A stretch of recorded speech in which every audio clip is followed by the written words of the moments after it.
An onomatopoeia.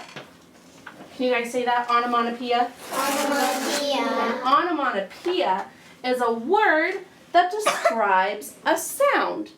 I wave goodbye to Daddy when he leaves for work, and he waves back to me, honking his horn. What does he say? Beep, beep, beep. But wait. Beep, beep. What is beep, beep? Can someone give me a quiet hand? Oh, a quiet hand, my friend Jack. Describe the sound. It describes the sound. So what am I describing, everybody? Honk, honk. I'm describing what? The Onomatopoeia. onomatopoeia, the sound that the car makes. Can I add beep, beep to our list? Yeah. Beep, beep.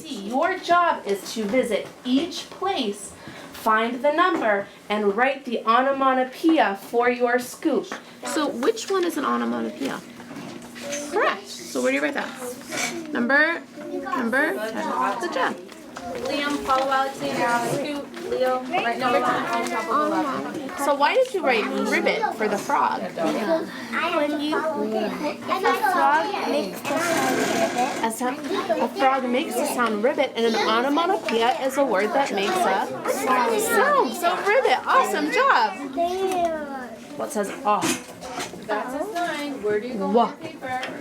Number 9. What does it say? What does a cat say? Meow. You need to pretend that you are an onomatopoeia, and you are going to describe what sound you are and why you chose that sound.